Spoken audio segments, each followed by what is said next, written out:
안녕하세요. 4월 16일 금요일 새벽 예배를 하나님께 올려드립니다. 기도하십니다. 참 좋으신 하나님 감사합니다. 오늘도 목마른 사슴과 같이 우리의 영혼이 갈급하여 하나님 없으면 살 수 없어서 예배하며 하루를 시작하게 하시니 감사합니다. 영혼이 잘된 같이 범사가 잘되며 강건한 은혜가 있기를 소망하여 주님 앞에 이 시간 말씀을 구하여 나왔사오니 깨닫게 하시고 알게 하시며 우리의 심령을 새롭게 하여 주시옵소서. 의인은 고난이 많을지라도 여호와께서 그 모든 고난에서 건지시겠다고 약속하셨사오니 하나님 주의 말씀으로 우리를 건지시며 치료하시고 위로하시고 새롭게 하여 주시옵소서. 감사하고 예수님의 이름으로 기도했습니다. 아멘. 우리 예찬송가 499장, 새찬송가 442장 저 장미꽃 위에 있을 찬양하십니다. 저 장미꽃 위에 있을 아직 맺혀 있는 그때에 귀에 은은히 소리 들리니 주 음성 분명하다. 주님 나와 동행을 하면서 나를 친구 삼으셨네. 우리 서로 받은 그 기쁨은 알 사람이 없도다. 그 청아한 주의 음성 우는 새도 잠잠케 한다. 내게 들리던 주의 음성이 늘 귀에 쟁쟁하다. 주님 나와 동행을 하면서 나를 친구 삼으셨네. 우리 서로 받은 그 기쁨은 알 사람이 없도다. 밤 깊도록 동산 아래 주와 함께 있으려 하나. 괴로운 세상에 할 일 많아서 날 가라 명하신다. 주님 나와 동행을 하면서 나를 친구 삼으셨네. 우리 서로 받은 그 기쁨은 알 사람이 없도다.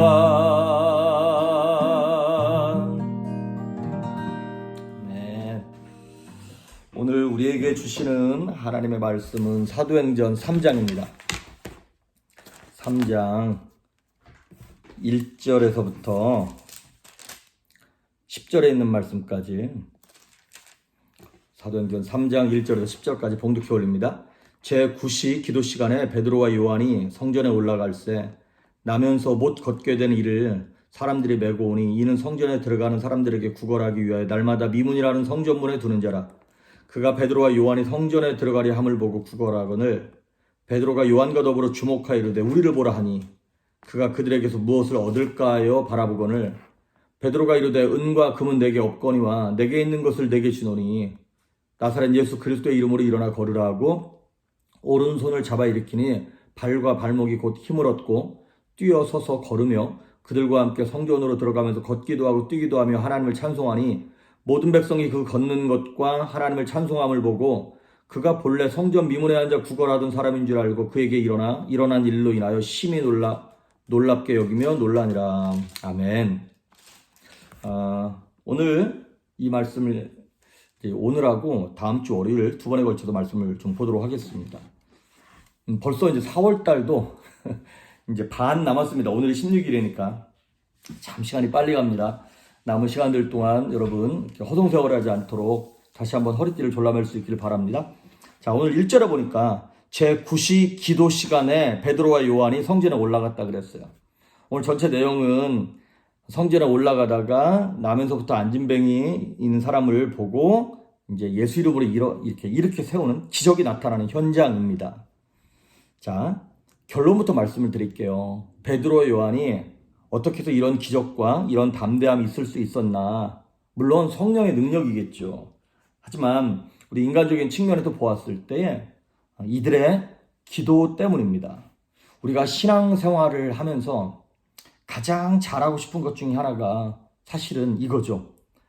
기도 정말 잘하고 싶고 뭐 기도하기만 하면 눈물이 나고 뭐 이렇게 막 하나님과 교제하는 게 너무나 막 좋고 막 그래서 기도를 잘하고 싶고 오래 하고 싶은 것이 모든 성도들의 소망이고 로망인 거지요. 그리고 기도는 사실 우리가 육체의 제약을 받고 있는 한계가 있는 인간으로서 유일하게 전능하신 하나님과 직접 대화하고 할 수 있는 쌍방향 커뮤니케이션이라 그래야 되나요? 예, 하나님과 소통할 수 있는 통로이기 때문에 기도가 좀 잘 됐으면 좋겠다. 기도하는 것마다 응답되어지고 막 그러면 좋겠다라고 하는 분들이 참 많으세요. 그리고 보시면 아시겠지만 우리가 사도행전을 우리가 다른 말로 성령행전이라고 얘기하기도 하지만 또 다른 말로 기도행전 이런 말도 합니다. 여러분 아시다시피 사도행전 1장 14절에 보면 예수님께서 너희들 예루살렘을 떠나지 말고 내가 약속한 것을 기다려라. 아버지 약속한 것을 기다려라 그랬을 때 제자들이 마가의 다락방에 모여가지고 뭐 했냐면 이렇게 얘기했어요. 14절에 보니까 오로지 기도에 힘쓰더라. 오로지 기도에 힘쓰더라. 기도만 했다는 얘기인 거죠. 그리고 2장 한 장 넘어와서 2장 42절에도 보면 이렇게 나와 있어요. 그들이 사도의 가르침을 받아 서로 교제하고 떡을 떼며 오로지 기도하기를 힘쓰니라. 그리고 오늘 3장에도 보니까 제9시 기도 시간에 이렇게 나와 있어요. 제자들이 사도행전에 딱 들어와서 성령을 받기 전에 성령을 받고 난 다음에 변화된 것이 무엇이라면 기도한 모습이었습니다. 여러분 우리 마태, 마가, 누가, 요한 사복음서를 보면 거기에서는 제자들이 열심히 기도하는 모습이 별로 없죠. 마가복음 9장에도 보면 예수님께서 변화산에서 딱 내려왔는데 산 밑에 있던 제자들이 그 귀신 들린 아이에게서 귀신을 쫓아내지 못하고 막 실갱이를 해요. 예수님께서 그 귀신을 쫓아내고 난 다음에 제자들이 예수님께 묻습니다. 예수님, 우리는 왜 못 쫓아냈죠? 예수님이 그 전에 귀신을 쫓아낼 수 있는 능력도 주셨거든요, 제자들한테. 그 능력을 받았음에도 불구하고 제자들이 안 되는 거예요. 왜 못 쫓았죠? 그랬더니 예수님이 뭐라 그러셨냐면 기도 외에는 이런 이유가 나타나지 않는다. 나갈 수 없다 그랬어요. 그러니까 기도하지 않고서는 귀신이 나갈 수 없고 기도하지 않고서는 악한 영을 제어할 수 없고 병이 치료되어질 수 없고 능력이 나타날 수 없다는 것을 예수님이 말씀하셨죠. 그러니까 제자들이 사복음서에는 기도하는 모습이 없어요. 사도행전 들어와서부터 막 기도하니까 능력이 나타나고 성령이 역사하셨던 것이죠. 심지어 누가복음 22장에 보면 제자들이 얼마나 기도를 안 했는지 예수님과 함께 이 땅에서의 마지막 겟세마네 동산에 올라가셔서 예수님은 떨어지는 땀방울이 피가 되기까지 간절하게 기도하시는 모습을 보면서도 제자들은 잠만 잤어요. 그리고 결국엔 다 도망가게 되는 것이죠. 그렇습니다. 영적인 싸움이 결판나는 곳은 그 싸움이 일어나는 현장에서 결판나는 것이 아니라 골방에서 결판나는 거예요. 기도의 자리에서 결판나는 것이죠. 겟세마네에서 예수님은 기도하셨기 때문에 십자가를 치셨던 것이고 제자들은 잠을 잤기 때문에 도망간 것이죠. 그래서 하나님의 역사, 하나님의 기적은 언제나 항상 기도하는 일을 시작으로부터 하나님의 역사는 진행되는 것입니다. 아시다시피 출애굽기에도 보면 이스라엘 백성들이 광야에 나와서 아말렉과 전쟁할 때 이길 수 있었던 비결은 뭡니까? 여호수아가 싸우는 그 전쟁의 현장에서 싸움이 결판나는 것이 아니라 산 위에서 모세가 손을 들고 기도할 때 전쟁의 성패가 끝났던 것이죠. 우리가 에스더도 마찬가지입니다.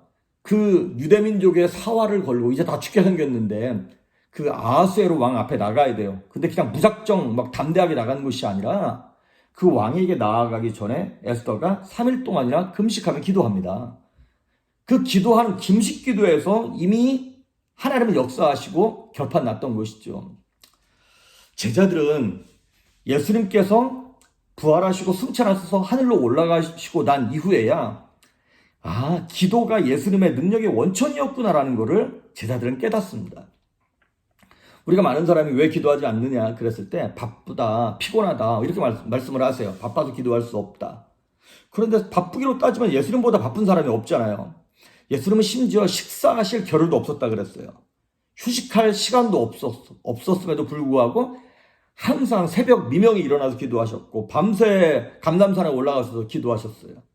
그리고 예수님이 이 땅에 오셔서 이렇게 사역하실 때 보면 예수님이 침례받으실 때도 기도하셨고 12제자를 선택하실 때도 기도하시고 밤새 기도하시고 제자들을 선택하셨고 변화산에 올라가셔서 예수님 기도하셨고 나사로의 무덤 앞에서 나사로를 살리실 때도 예수님 먼저 기도하셨고 최후의 만찬 자리에서도 예수님은 기도하셨고 심지어 겟세마네 동산에서도 기도하시고 마지막 십자가에 달리셔서도 예수님은 기도하셨어요.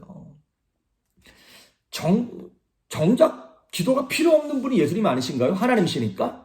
그런데도 불구하고 예수님이 왜 기도하셨나요? 예수님은 완전한 하나님이면서도 완전한 인간으로 오셨기 때문에 우리가 겪는 인간 육체의 연약함을 예수님은 함께 겪으시면서 육체를 입은 인간이 이 땅에서 기적을 나타내며 영적 전쟁에서 승리하기 위해서는 기도하지 않고서는 살아갈 수 없다는 것을 예수님이 친히 보여주셨던 것이죠. 예수님도 3년이라고 하는 짧은 공생의 기간 동안 그 많은 사역을 어떻게 감당하신 건가요? 기도로 감당하신 것입니다. 그러니까 우리가 바쁘고 피곤해서 기도하지 못하는 것이 아니라 기도하지 않기 때문에 바쁘고 피곤해지는 것이죠. 시간이 없어서 기도를 못하는 것이 아니라 기도하지 않기 때문에 시간이 안 나는 것이죠. 그러니까 기도가 어떤 시간 안에 시간을 정해서 그 안에 있는 것이 아니라 시간이 기도 안에 있는 거예요. 기도하면 정말 오래 걸릴 것도 짧게 걸리게 하시고 정말 하나님 만날 사람을 만나게 하시고 허튼 곳에 시간 낭비되지 아니하도록 사고 막아주시면서 하나님의 은혜를 베푸시는 것이죠. 개인적인 삶도 마찬가지고 우리 한국 교회도 마찬가지고 우리 교회도 마찬가지고 교회들을 보면 교회들이 참 세련되졌죠. 되게 이렇게 예쁘게 알콩달콩 신앙생활 하는 것 같습니다. 그런데 참 세련되고 깨끗해졌는데 좋게 얘기하니까 깨끗해진 것이고 다르게 얘기하면 잠자는 교회가 돼버린 거예요. 길들여진 교회, 너무 순에 빠진 교회. 그러니까 길들여졌는데 뭐에 길들여졌냐면 육체의 정욕에 길들여졌고 마귀에게 길들여진 그런 맹수는 맹수인데 길들여진 맹수예요. 꼭 뭐 서커스 다니사 동물원에 있는 사자처럼 그냥 죽은 통닭이나 던져주면 뭐 집어먹는 그런 맹수가 된 거죠. 막 목소리만 크지 실전에서는 정말 살아있는 토끼 한 마리 잡을 수 없는 연약한 존재가 된 것이죠. 다른 말로 말하면 우리가 기도하지 않기 때문에 영적인 야성을 상실한 거죠. 영적 야성을 상실한 교회.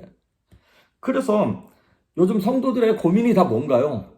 다 이런 거예요. 뭐 직장 생활을 하는데 술 문제를 어떻게 해야 될지 모르겠다. 11조를 드려야 되냐 말아야 되냐. 우리 자식 문제, 남편 문제.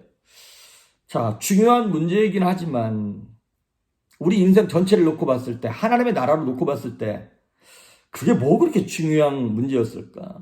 그리고 맨날 기껏 한다는 소리가 시험 다 들었다는 소리만 하고 교회에서 상처받았다는 소리만 하고 우리는 도대체 언제 하나님 나라와 영광을 위하여 초대교회처럼 야고보는 순교하고 베드로는 감옥 가고 여러분 예루살렘 교회가 기도한다 그랬을 때 오로지 기도에 힘쓰니라 그랬을 때 뭐 한 40-50분 기도하고 1시간 기도하고 기도했다 이랬을까요?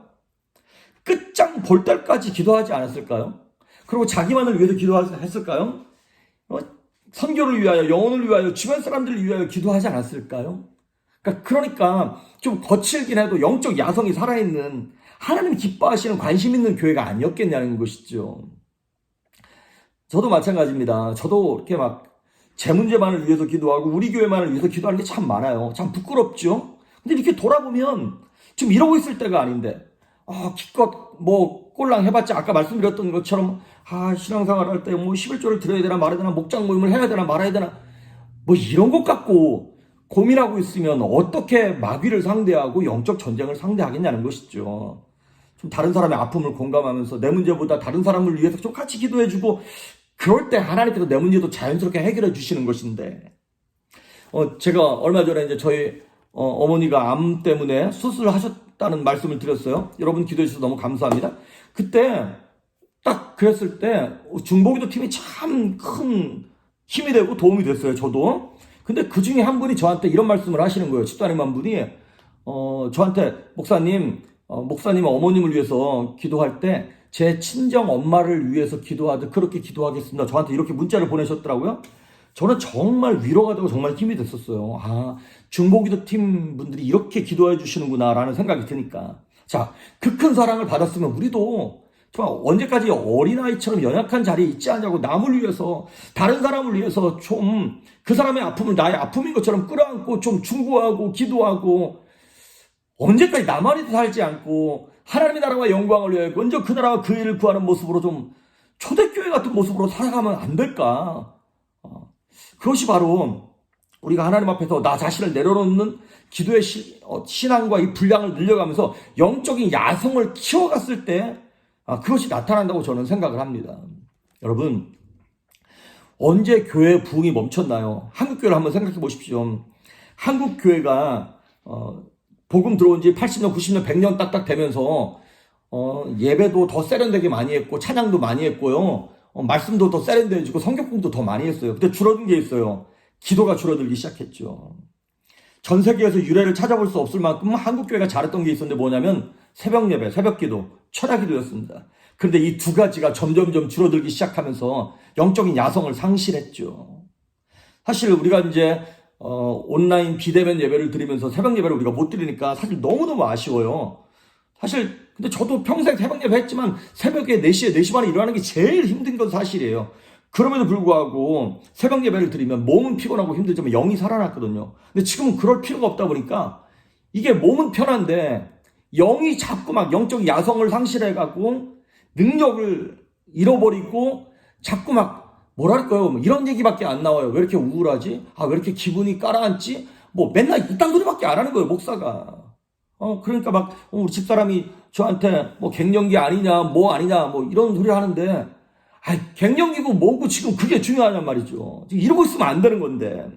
정말 피를 토하듯 기도하며 통성으로 기도하고 막 하나님께 울부짖어 기도해야 되는데 베드로와 요한이 이렇게 딱 기도 시간을 정해가지고 막 기도할 때 담대함이 나타나서 안진뱅이를 이렇게 세울 수 있는 선포할 수 있는 담대함이 생기는 건 아니겠습니까? 기도는 우리 인생의 나침판과 같습니다. 내비게이션 같은 거예요. 어디로 가야 할지 무엇을 해야 할지 알려주는 사막에 있든 바다에 있든 나침반이 있으면 그 생명줄이잖아요. 그게 그런 것처럼 우리 오늘도 이 말씀을 붙잡고 하나님 내가 다시 하나님 앞에서 마음을 쏟습니다. 내 안에 들어오셔서 성령께서 내 입술을 주장하시고 마음을 감동하셔서 영과 혼과 육체가 감동되어서 기쁨으로 기도의 분량이 늘어가고 좀 하나님과 기도의 깊이가 더욱더 풍성해질 수 있는 저와 여러분 될 수 있기를 주의 이름으로 축복합니다. 기도하십니다. 좋으신 하나님 감사합니다.